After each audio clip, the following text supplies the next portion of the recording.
And U.S. forces say their strikes on Iran-backed militants are weakening the group's capabilities.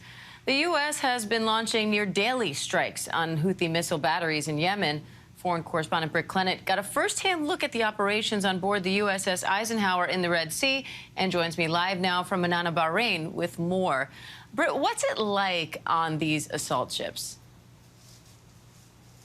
Well, look, it's high intensity, it's very loud, and on this one, this USS Eisenhower and the USS Gravely, which is a destroyer, look, there's a heightened alertness. You know, these guys are very confident that they can successfully degrade their ability, the Houthis' ability, that is, to attack from Yemen, and definitely there has been a downtick in Houthi attacks on shipping. So, you know, they've struck a grain ship on Monday, but that was the first attack in 6 days. But the fighter jets aboard the Eisenhower have been carrying out preemptive strikes, Diane, almost on a daily basis on Houthi missiles, the batteries there. As soon as they see that Houthis are loading them for a possible launch, that's when they strike. They even carried out one yesterday. Let's take a listen to what Rear Admiral Mark Miguez told me from the bridge of the Eisenhower. I've seen a change in their tactics.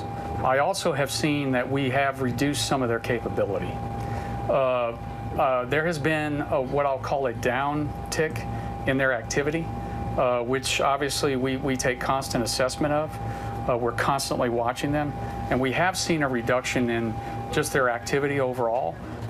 Now, Diane, at the same time, these attacks have made the Houthis very popular inside Yemen, and the Houthis, their response has been one of defiance. And also, you know, we should note that Iran is continuing to supply them with arms and intelligence. So there are huge challenges that remain, Diane.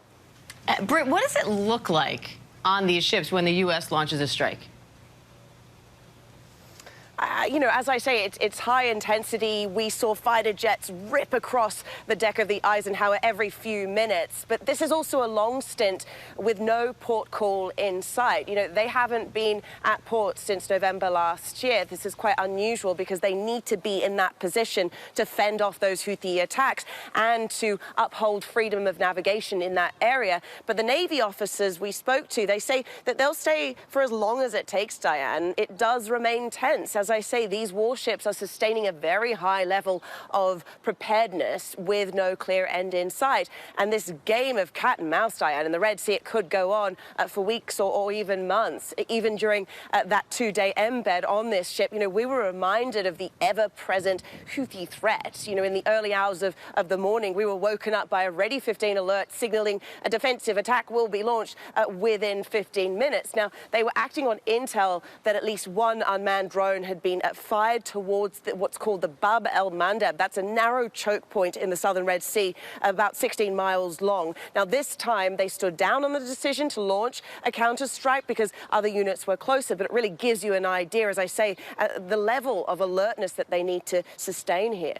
It sure does. Foreign correspondent Britt Clennett in Manama, Bahrain. Britt, thanks for that. Hi, everyone. George Stephanopoulos here. Thanks for checking out the ABC News YouTube channel. If you'd like to get more videos, show highlights, and watch live event coverage, click on the right over here to subscribe to our channel. And don't forget to download the ABC News app for breaking news alerts. Thanks for watching.